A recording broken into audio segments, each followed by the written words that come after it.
tenemos, ya la invitaré para la chica del adiós, o esto se me quedó grabado por una serie cómica, Los Puentes de Madison. Son dulces, son dulcecitos. La chica del adiós, Los Puentes de Madison. ¿Cuál otra? Maestro, con cariño. Sí, algunas dulcesonas. ¿Usted fue ayer al cine? Sí, maestro. ¿También le asustó un poco? No tanto, no pude dormir nada más. Sí. Échele la culpa a la película. Dice la mamá enojadísima con la muchacha. Toda la noche con tu novio. Dormiste con tu novio. Y ella toda asustadita. Ni dormimos. No le entendí. Entonces, a ver si no echamos. Hay un comentario sobre Pedro Páramo, una vez más. Ya hoy va a ser un relato distinto. Ya no estamos con Pedro Páramo. Un comentario. Por la acción, ¿no? Bueno, que es en la Cineteca van a pasar. Permítame. Van a pasar la película, la versión de que produjo esa película, de Pedro Páramo. La van a pasar en la Cineteca el miércoles. ¿Van a pasar qué? La película de Pedro Páramo. El miércoles. El miércoles. La de Carlos Velo. Creo que debe ser esta. Es pésima, pésima. Creo que es esa, según es la versión del autor. Yo auxilié, como les digo, pero todavía cuando era apenas para hacer el guión. Yo estaba haciendo el guión de El Gallo de Oro, que también les he dicho cómo comenzamos a escribirla entre Rulfo y yo. Y empezamos a las 11, 12. Se llegó la hora de la comida y le dije, vamos a comer. Dice, yo me voy por mi lado. No sabía yo cómo se la pasaba él. Y nunca volvió, nunca. Y yo estaba escribiendo El Gallo de Oro, escribí 3 versiones. Una para una italiana que se murió en un accidente automovilístico. Fue muy de moda esta mujer, yo no me acuerdo quién haya sido. Fue una inolvidable mujer que no sé cómo se haya llamado. La segunda versión era para esta gritona horrible, ¿cómo se llama? Lola Beltrán. Lola Beltrán. Después de ver Hable con ella y oír a ese señor, no sé si lo diga yo bien, Gaetano Veloso, Gaetano Veloso,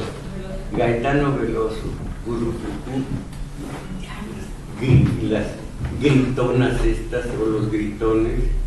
Lo único que me conmueve, muchas veces tengo que recurrir a los clinics, es Cornelio Reyes. Y verlo en El Derecho de los Pobres, qué hermosura. Él y Berman y Kurosawa. Entonces, la tercera versión quedó Lucha Villa. Y me dije, Carlos Velo sabía de mi afición por las novelas la novela de Rulfo, y en un enorme pizarrón comenzaron ellos a hacerlo, a desglosar lo que era Pedro Páramo, pero ya en un tiempo lineal, no simultáneo, difícil como él lo escribió, pero el resultado fue detestable, con un actor pues que no tenía nada de actor.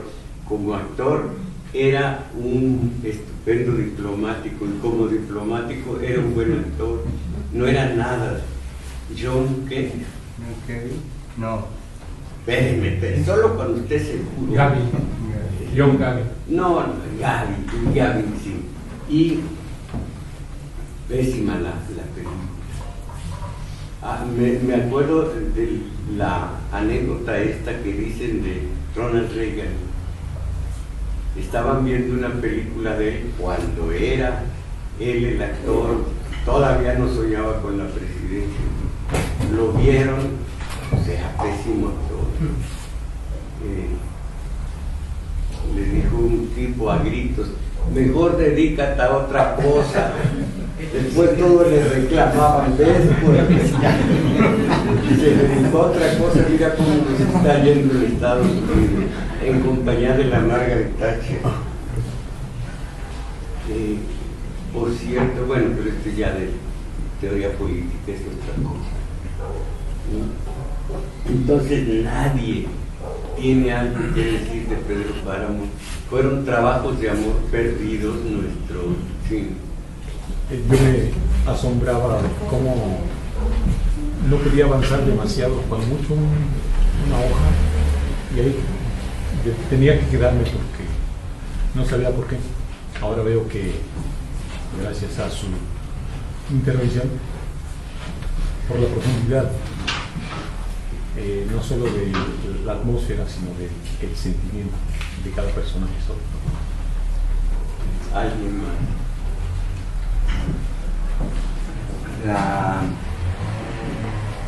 Pues ahí me impresionó mucho la parte donde empieza a relatar como si fueran seres vivos y resulta que están dos en un cajón de muertos, dos personas, Manuel Preciado y Juan Preciado y Dorotea.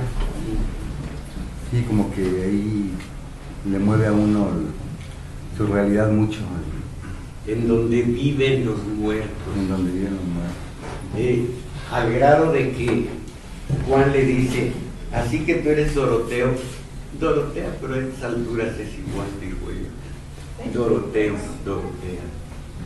Pues como una especie de secuela. Ah, qué bien, se me olvidaba. Pues claro que tenemos...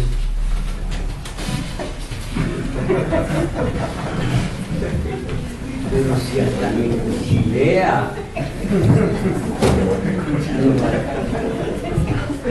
Qué mal me va a mí. Y lo malo es que es todo un mes. Y lo peor es que anda moviendo el agua a ver si hay reelección.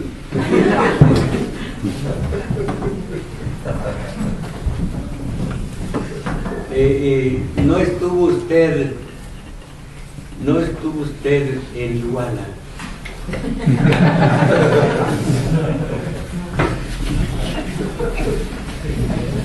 Tenemos Vivaldi, Beethoven con la cuarta, número 4.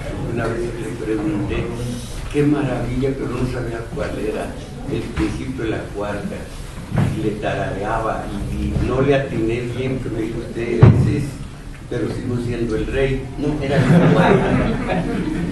Schubert con valses, Strauss sin valses, Bach y conciertos para cello, imagínense, de Vivaldi, Tartini y Boccherini. Y entonces vamos a ver esta situación para el 8, es el principio, alguien que llegó temprano, el 8, mire nada más, écheme su papelito. Qué feo se oyó. Qué feo. ¿Por qué haces eso? ¿Por qué haces eso conmigo? Pues le echo el papel. A ver si sale el premio mayor.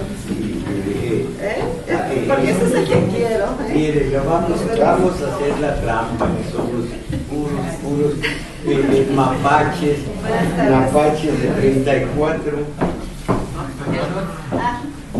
Schubert.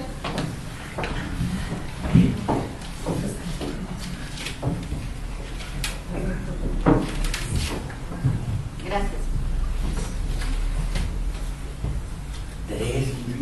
3.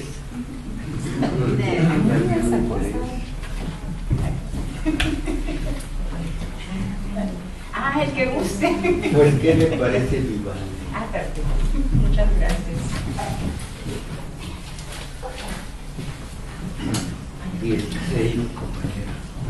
16.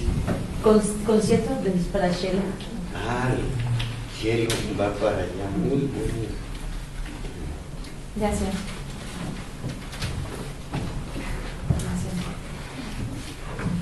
Ándele, 0-1. Quiero ver al héroe que llegó de 0-1.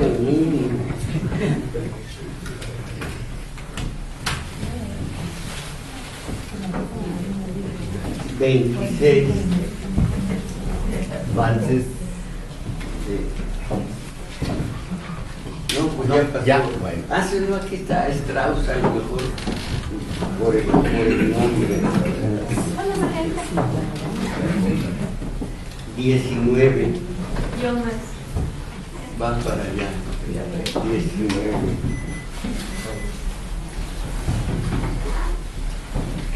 Pues empezaba yo a decirles que como secuencia de alguna manera de los sucesos de Comala, se me ocurre que podemos platicar acerca de la escatología, de lo del más allá. Acuérdense, hay dos clases de escatología. Escatos es último y es el estudio de lo que puede haber más allá de la muerte.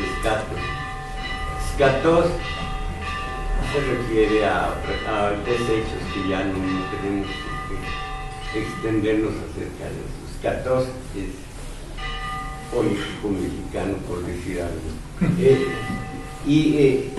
Escatos,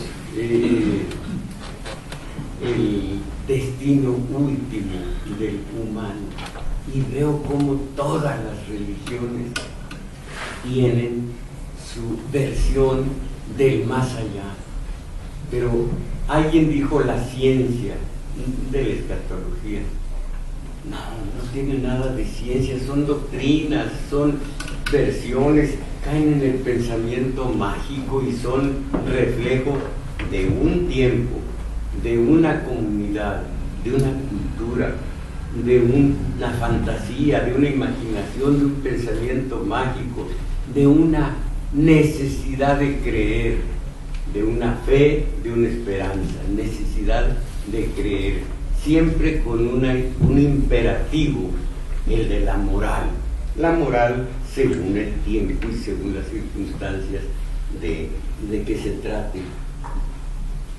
Entonces, estuve viendo distintos países, distintas versiones de la escatología. Aquí ya me extendí hablando de una de ellas, la de los mexicas. ¿Alguien recuerda cómo baja al Mictlán a ver a Mictlantecutli y Mictecatzíhuatl, la esposa?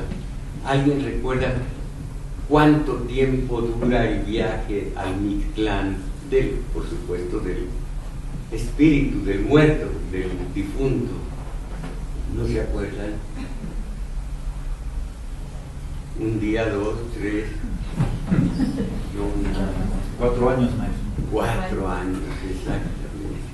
Recuerdan, debe usted recordar el tránsito de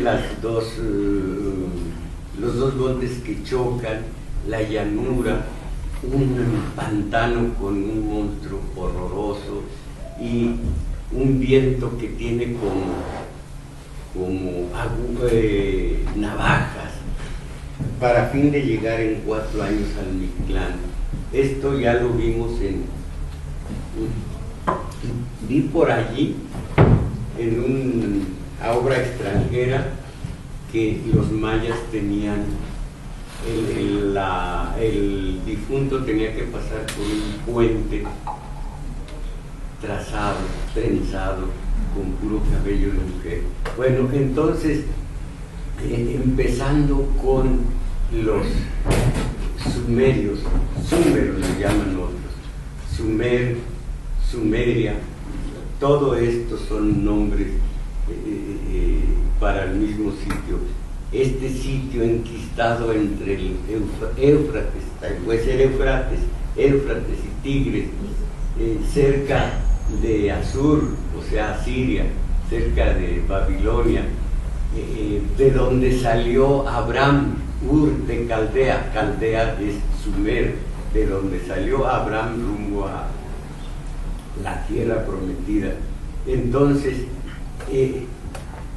Sumer es el más reciente de los tiempos viejos y es el más antiguo de los tiempos nuevos. Allí se rompe todo lo que fue la prehistoria y comienza la historia con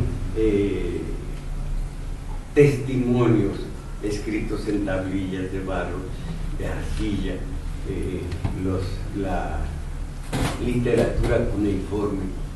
Allí se dice que todo lo de Sumer nos ha influenciado a todos los pueblos.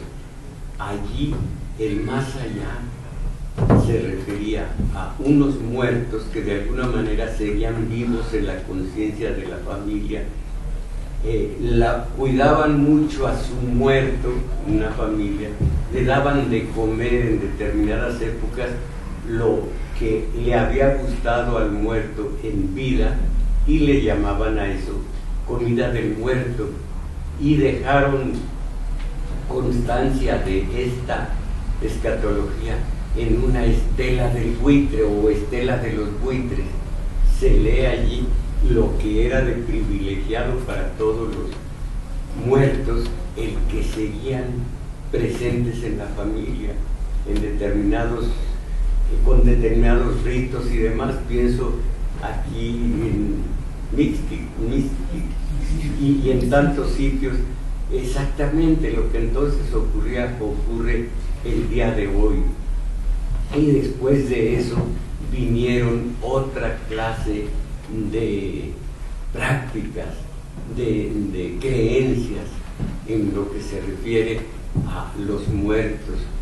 Por ejemplo, el japonés, el chino, tenían una especial forma de tratar el muerto. Tenía que transformarse en su cuerpo para fin de vivir en una nueva dimensión. Con el cuerpo con el que habían muerto no podían vivir en la nueva dimensión.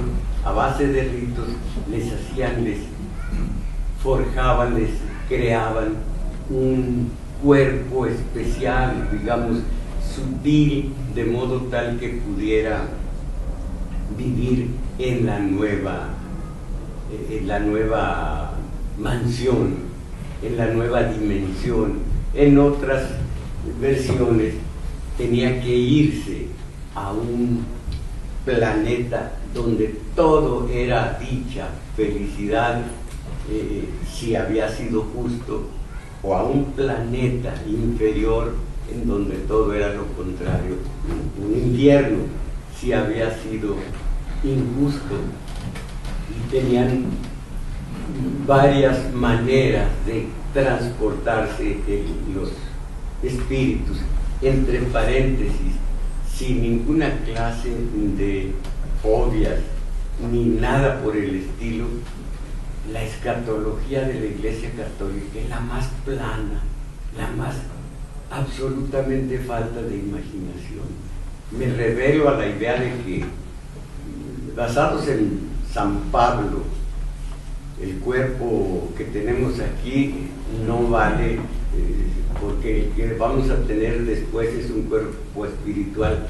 Pero en la Iglesia Católica el cuerpo tenía el justo, su cuerpo tenía 4 características: impasibilidad, ya no tenía sufrimiento, muerte, dolor de ninguna especie; sutileza, podía atravesar los muros con toda facilidad; agilidad, para ir hacia donde el alma quería que fuera, allá ve el cuerpo; agilidad y claridad, resplandecían cada uno según sus méritos, cada uno según el grado de santidad que había logrado en el mundo,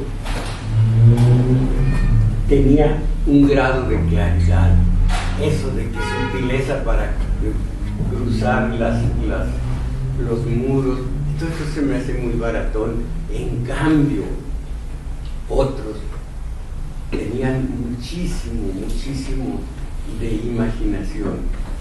Los que transportaban al muerto, si entre el mundo nuestro y el mundo al que iba el muerto había una laguna, un río, estaba un barquero, y el ejemplo clásico es Caronte con el lago Estigia. Caronte que pasaba de un lado a otro a los muertos, pero podía haber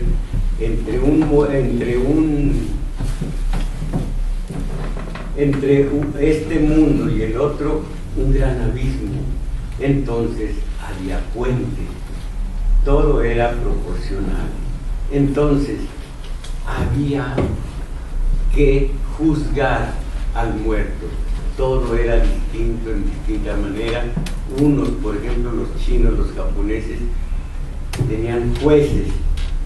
Los jueces tenían un espejo mágico. Allí se reflejaba el muerto con todas las características, con todas sus acciones, con su conducta de cuando vivos, y ya se sabía si iba a un lugar, a un paraíso o a un infierno. Otros jueces tenían una balanza, qué había pesado, qué pesaba más podrá ser, no lo creo. ¿Sí? No, pues ese tiene síndrome de bombero.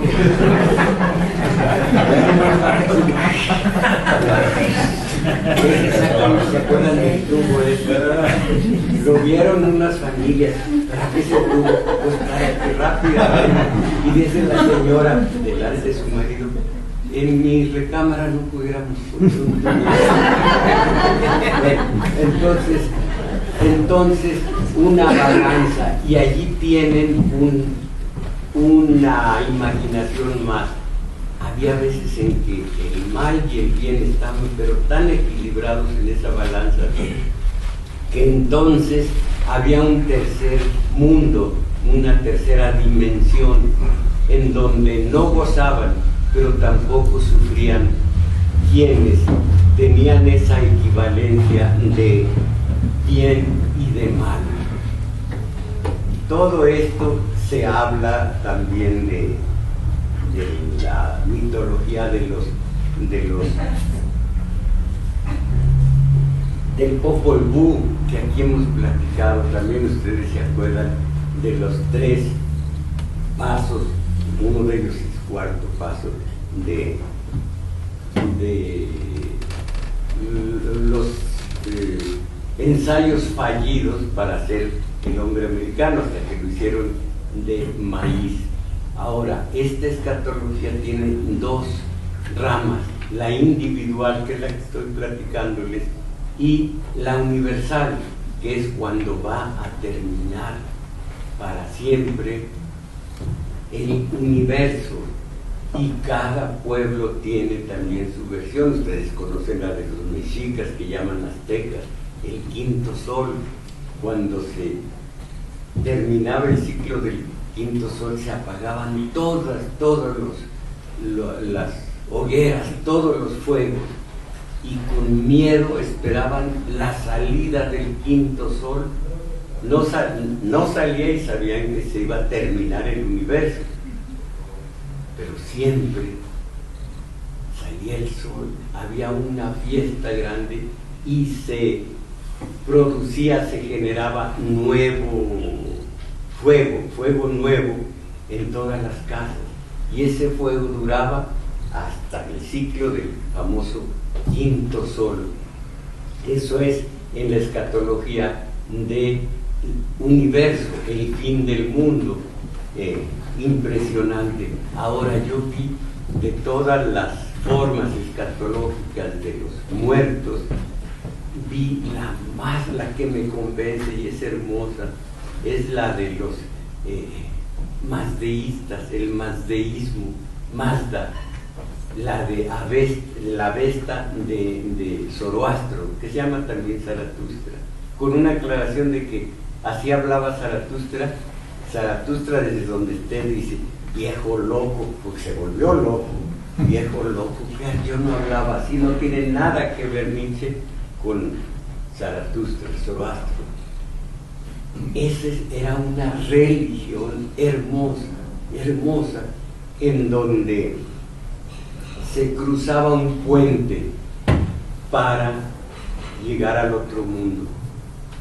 Este puente se activaba en cuanto el muerto pusiera el pie en él, y entonces, si era un justo, ese puente se abría y se hacía una avenida amplia, hermosa, y llegaba a la región de los justos este hombre. Si no lo era, si no era un perverso, este puente, conforme avanzaba el ánima, se iba angostando hasta que quedaba como filo de cuchillo, y al fondo estaba una región de llamas, un infierno de llamas, y es allí donde se imaginaron que uno que había sido bueno y malo a partes iguales tuviera una tercera opción, un tercer mundo donde no sufriera y donde no iba a gozar. Todo esto allí,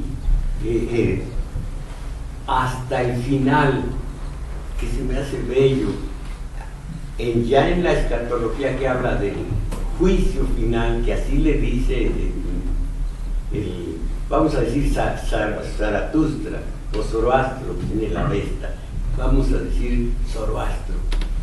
Allí ocurrirá que los dos genios, el del bien y del mal, que son hermanos y son gemelos, uno es Ahura Mazda, el bueno, y el malo es Ahriman. Ellos dos en el juicio final van a pleitar y se van a destruir, y se destruye todo el mundo.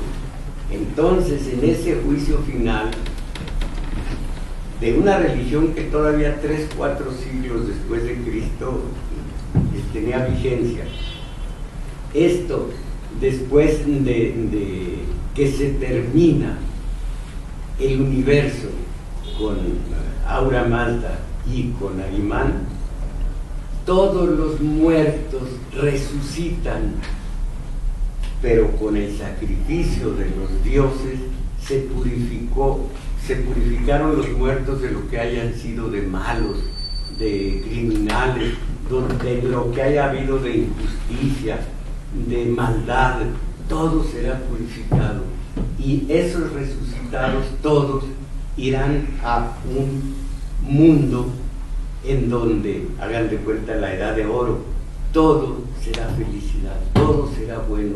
Allí se acabó la maldad, allí será eterna la vida de estos que después del juicio final llegan a esa beatitud, porque el sacrificio de los dioses, de la bondad y la maldad, hizo que ellos fueran limpios.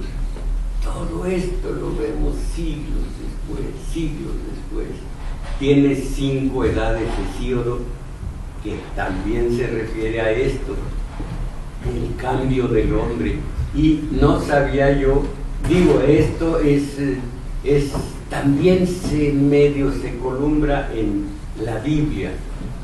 En un principio los humanos eran gigantescos y vivían millones de años, eran gigantescos. Conforme fueron volviéndose malvados, la estatura se fue reduciendo, el tiempo de vida se fue reduciendo, de modo tal que la última maldición para el malvado esto toca para muchos de nosotros, a muchos, van a vivir menos de 100 años y van a ser choris, como dijo la película de ayer.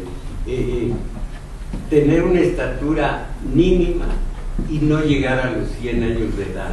Todo esto, la degradación del humano.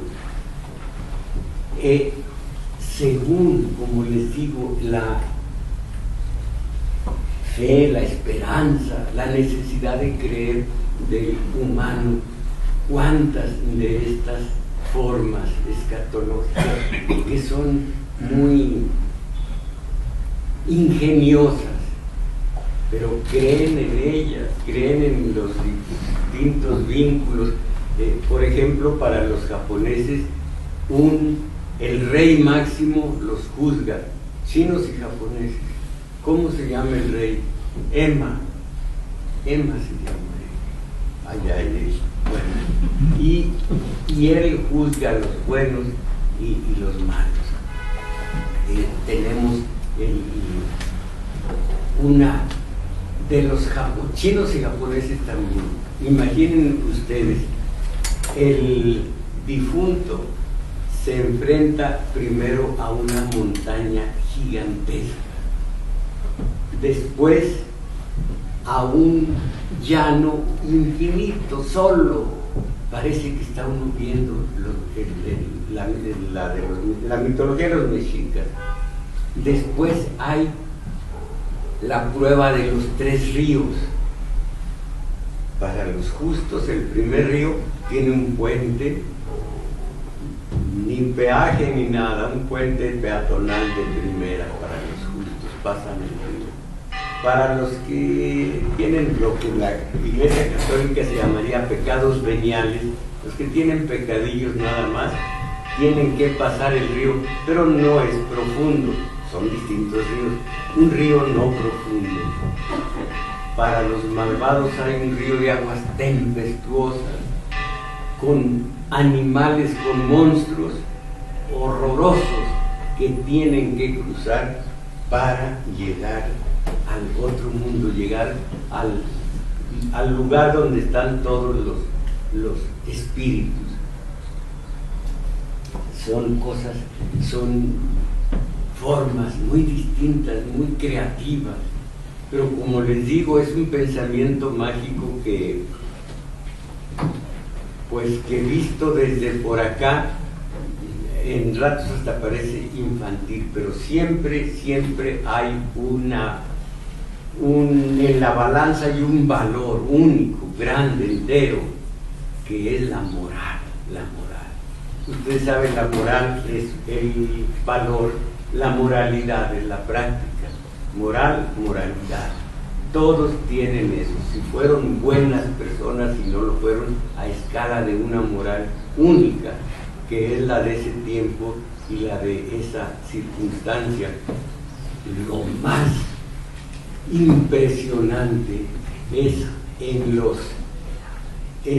los germanos antiguos, los germanos y los escandinavos, lo antiguo. Allí los dioses también van a morir, y sin que me conste, creo que es obvio que Wagner, cuando habla del crepúsculo de los dioses, se refiere a ellos. Es Thor y Odín. Se enfrentan a fuerzas telúricas terribles. Por ejemplo, Thor se enfrenta a su enemiga de todas sus vidas, que es una serpiente muy feroz, descomunal. De un martillazo, todo es telúrico, descomunal también. De un martillazo logra matarla, pero ella explota, ella se desinfla, y la pura pestilencia de esa serpiente elimina a Thor, de modo tal que Thor mata a la serpiente lo mata a él. Los dioses también mueren, y a la hora de morir hay un tiempo que, si lo leyera palabra por palabra, veríamos que algunos países, no el nuestro, están pasando esto. En ese momento es el tiempo de las espadas, es el tiempo de las hachas, es el tiempo en que hermano y hermano se pelean, hermano y hermano se pelean. Hay una injusticia absoluta, en donde corre la sangre, en donde no hay piedad. Es horrible. Este es el preludio de la muerte final del universo. Son formas de escatología distintas. Como les digo, la católica en el credo, que se hizo contra los de Arrio, jansenistas, contra todos los herejes de los primeros siglos del catolicismo, no del cristianismo. Se elaboró el credo, desde entonces viene, y hay un trozo que dice: creo en el Espíritu Santo, la Santa Iglesia Católica, la resurrección de los muertos, el perdón de los pecados y ¿qué más? El perdón de los pecados y la vida perdurable, amén. Y la vida perdurable, amén. Entonces, la resurrección de los muertos y la vida perdurable, amén.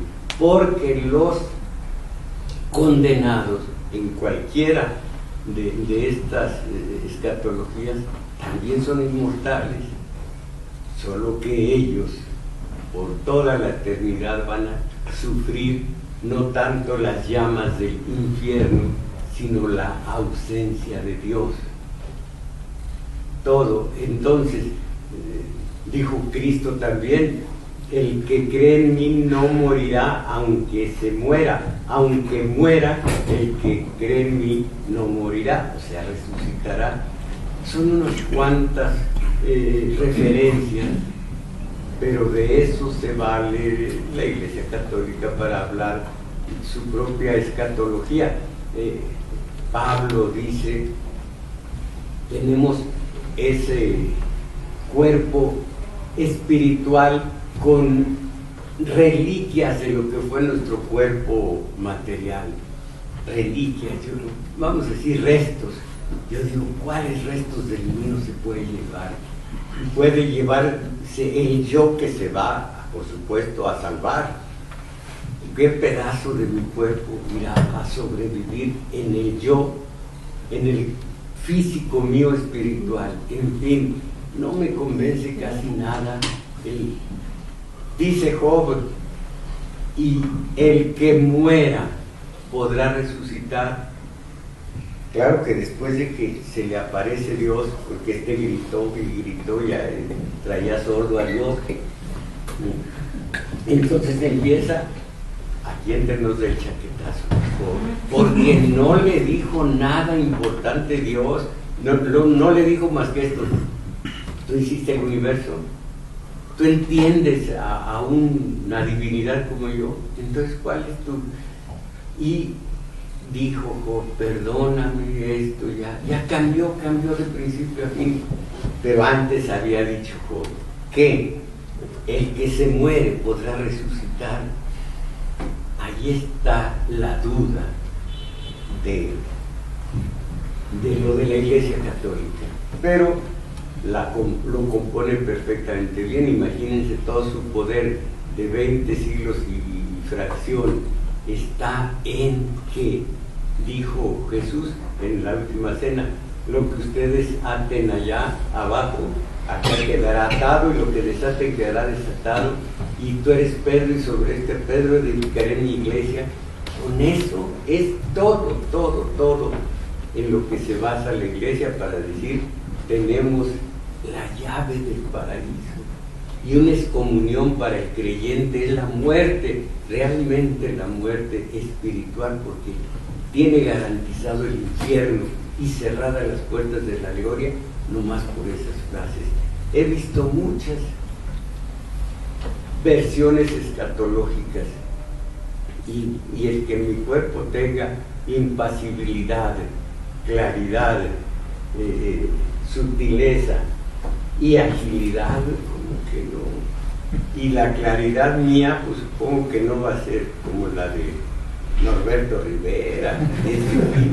Onésimo va a parecer que trae unión por todos los horizontes. Bueno, ya, hasta allí. Este relato habla precisamente se refiere a la escatología de que les he hablado, y comienza tal como se los voy a decir, porque parece que se inicia a la mitad, no, así empieza. Cuando me incorporé a una cosa, es muy extenso, le quité trocillos, pero quedó lo esencial. Cuando me incorporé tuve la sensación de haber sido animado por una corriente eléctrica. Mi esqueleto estaba intacto y podía mover los miembros sin dificultad en el trágico paisaje. Sobre la estéril extensión, nada recordaba la vida. Me encontraba sobre una yerma extensión despoblada. En el horizonte ilimitado y oscuro, nada se destacaba sobre el suelo. El sol, como un foco enorme y amarillo, estaba inmóvil en el vasto confín, y ya sus rayos fríos no animaban la tierra. Enormes masas negras de nubes inmóviles encapotaban el cielo. A mi alrededor había un gran hacinamiento de huesos. Entonces me vino a la memoria el pasado. Yo estaba la última vez en mi lecho. Una luz pálida iluminaba mi alcoba. Mi médico tomábame el pulso, grave, sin pronunciar una palabra. De pronto entraban en mi habitación mi madre y mis hermanas. Sentí un cuchichear de voces, vi caras entristecidas, y a una palabra del médico rompieron a sollozar. Ya no pude moverme, había perdido el dominio de mí mismo y los párpados caían sobre mis ojos, pero mi conciencia estaba perfectamente clara. Oía aún los sollozos, sentía que un Cristo de metal descansaba en mi pecho. Después todo se desvaneció. ¿Quién podía haber trasladado mis restos a este extraño lugar? ¿Dónde estaban mis seres amados? ¿Por qué me encontraba yo solo en medio de tantos despojos? Extendía la vista para buscar en la extensión gris algo tangible a qué poder referirme, y vi a lo lejos, muy lejos, sobre la enorme extensión de huesos, un esqueleto que, como yo, se elevaba en aquel campo de desolación. Sobre la gran cantidad de huesos se incorporaban ya algunos esqueletos que trataban de ponerse en pie, pero volvían a caer sin ánimo sobre la tierra. Me encaminé con dificultad entre las óseas capas y hacia el esqueleto, el que se había levantado. A mi paso cruzaban de repente, con velocidad, tibias, omóplatos y cráneos que iban a reunirse con sus cuerpos. Llegué donde estaba el esqueleto. ¿Quién sois? Hay que vocear porque de otra manera es difícil. ¿Quién sois, espíritu? ¿Y dónde estamos?, le dije. No respondió. ¿Qué ha sucedido? ¿Qué extraña pesadilla es esta? ¿Por qué me encuentro aquí? Vos no podríais responderme. ¿Quién ha animado mis huesos? ¿Quién me ha dado de nuevo estos sentidos que me permiten razonar? ¿Por qué mi cuerpo ha venido a aparecer aquí? ¿Qué tiempo hace, decidme, que desaparecí de la vida? ¿Dónde están mis seres amados? ¿Es esta la tierra? ¿Es aquel el sol? Habladme por vuestros más caros recuerdos. Dadme una luz que amortigüe esta duda cruel. Yo era de un país... El esqueleto no me respondía. Decidme, por Dios, una palabra. ¿Qué tiempo hace que yo dejé de ser? ¿Dónde estamos? En la tierra, contestó. Pero, ¿y el tiempo? Ya no hay tiempo. ¿Y el espacio? Ya no hay espacio. ¿Y el sol? Velo allí que agoniza ya inmóvil. ¿Qué ha pasado por el mundo? Los siglos. Estamos pues en el fin. ¿Hemos sido llamados por Dios? ¿Quién sabe? ¿Vendrá ahora una manifestación divina? ¿Seremos destinados tal vez a otro planeta, a otra vida? ¿Quién sabe? Han pasado muchos siglos, la humanidad ha vivido mucho tiempo. ¿Dónde está el progreso de los hombres? Nada ha quedado de todos los esfuerzos, de todas las preocupaciones. ¿Ha podido el tiempo destruir tantas cosas magníficas? ¿Quién sabe? Habladme, por Dios, dadme una luz, sacadme de esta tortura o dejadme en la nada, pero no prolonguéis este estado de laceración. Esta noche terminará, habrá una nueva aurora, quién sabe. En la extensión desolada y sombría, algunos esqueletos comenzaron a moverse y a animarse. Caminaban lejos de nosotros en diversas direcciones. ¿Vos sois acaso cristiano? ¿Conocisteis a Cristo? Tú hablas de Cristo. Dice el otro, tú hablas de Cristo. En tu tiempo aún se le conocía. ¿Eres tan viejo? Otras religiones se sucedieron en el mundo. Muchas vueltas dio la humanidad. Hubo otros profetas, otros ideales, otras religiones, y tantas que la humanidad dudó un día de que Cristo hubiera existido y de que su religión hubiera tenido prosélitos. Esto es insoportable, dije. Cristo vive en el cielo, Cristo me salvará, Cristo está a la diestra de Dios, Él era el Hijo de Dios, Él velaba por la especie y por el espíritu humano. ¿Quién sabe? Cristo a la hora final del universo vendrá a buscar a sus hijos, intercederá por ellos ante Dios, les dará una mansión de bienaventuranzas. ¿Quién sabe? Allí nos reuniremos todos los que en vida nos amamos. Allí encontraremos a nuestros seres queridos. Allí el espíritu de los buenos tendrá una dulce consolación. ¿Quién sabe? Mi alma y mi cuerpo serán vueltos a la vida, y mis amados serán vueltos a la vida, y todo lo que fue volverá a ser. Dice el otro, tú no eres tú no fuiste tú no tienes, tú no serás tú, tu cuerpo venía de la tierra, lo que fue un día en vida tu sangre había sido antes vida latente de una serie sin sustancias. Ahora somos una vaga imagen intangible. Tú estás disgregado de la naturaleza, pero ya el sol no anima y la sustancia no vibra y todo ha concluido definitivamente.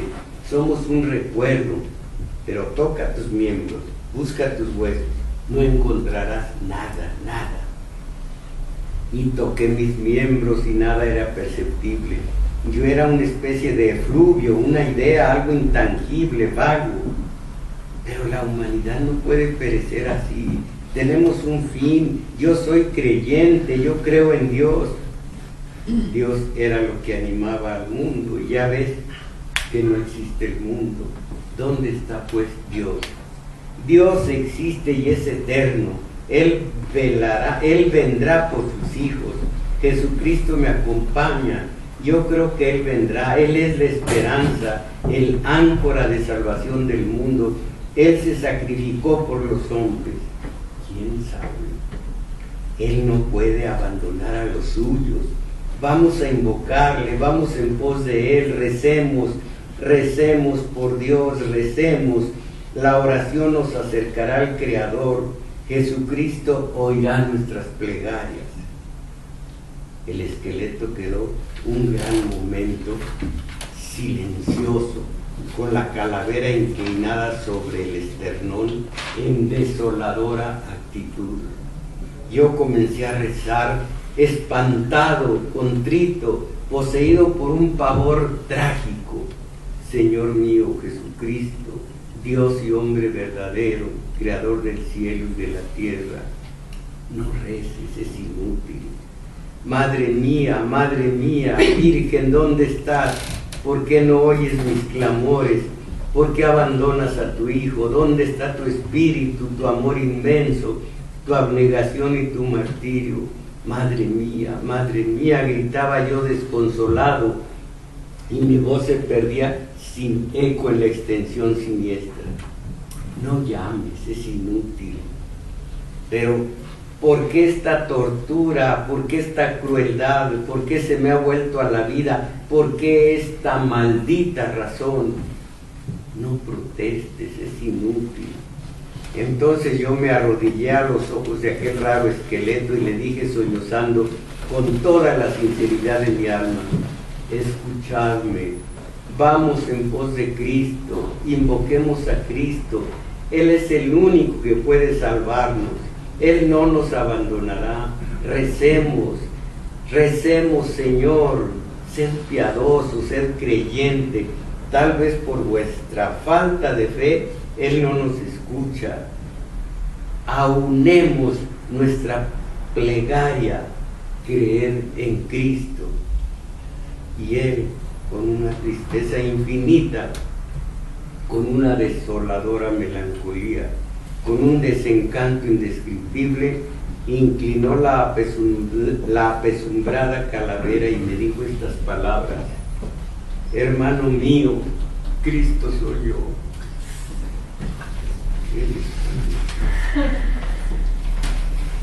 Bueno, pues es una parte de la escatología de un no creyente con un final horroroso.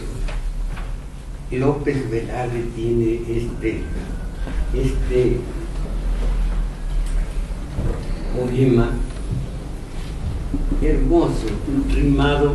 Hay dos clases de rima, la perfecta y la imperfecta. La perfecta es consonancia. Algo muy especial y muy nuevo es rimar corazón con pasión, dolor con amor. Lloré como un niño por tu cariño y vi la luna que tenía una fortuna, o para mi fortuna era la luna. Esa es rima perfecta, aunque son redrojos. La imperfecta nada más riman las vocales.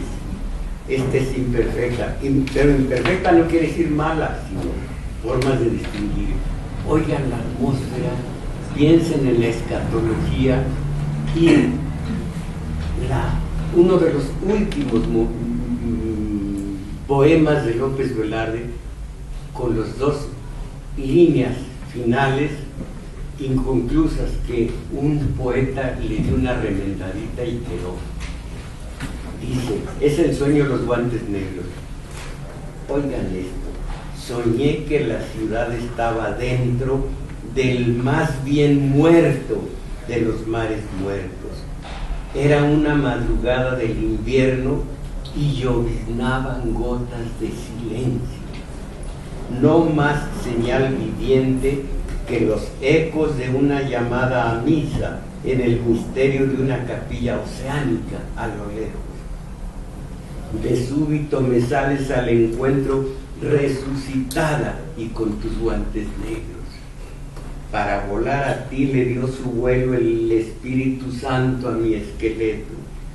Al sujetarme con tus guantes negros, me atrajiste al océano de tu seno, y nuestras cuatro manos se reunieron en medio de tu pecho y de mi pecho, como si fueran los cuatro cimientos de la fábrica de los universos. Conservabas tu carne en cada hueso. El enigma de amor se veló entero en la prudencia de tus guantes negros. Oh prisionera del Valle de México, mi carne una de tu ser perfecto, quedarán ya tus huesos en mis huesos, Y el traje aquel con que tu cuerpo fue sepultado en el Valle de México, y el figurín aquel de pardo género que compraste en un viaje de recreo.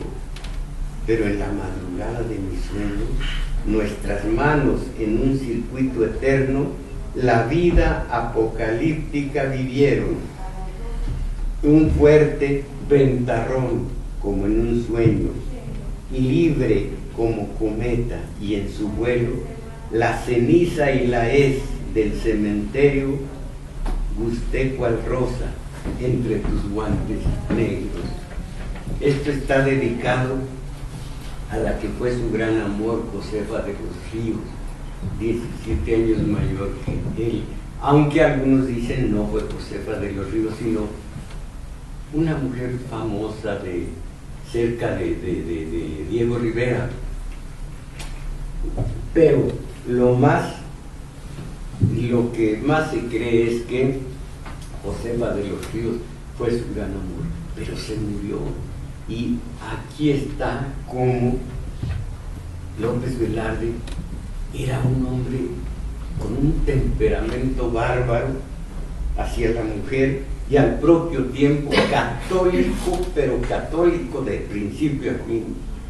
Y era un drama el suyo, acercarse a lo que decía él, el desencanto profesional con que saltan del lecho las prostitutas, acercarse a una mujer de esas y saber que pecó.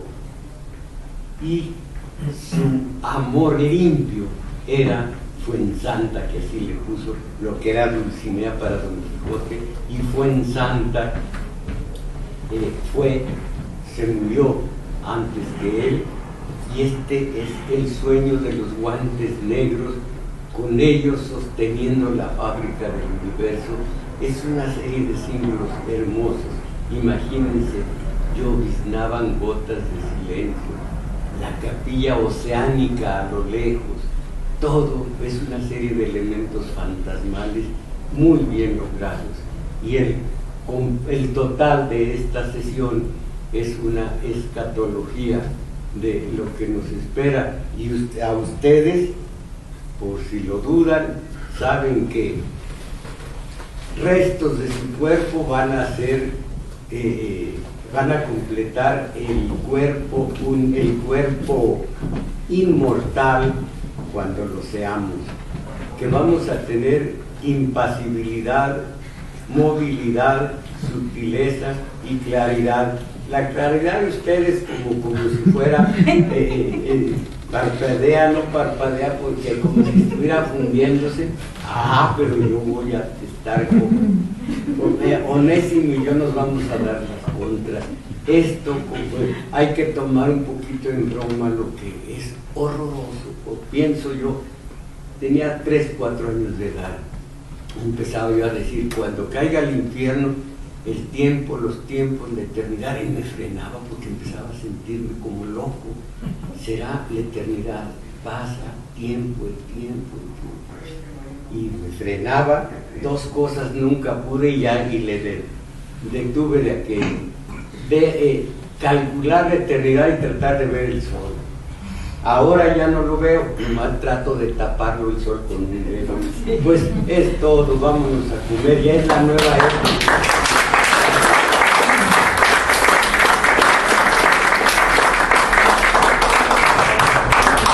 En la época de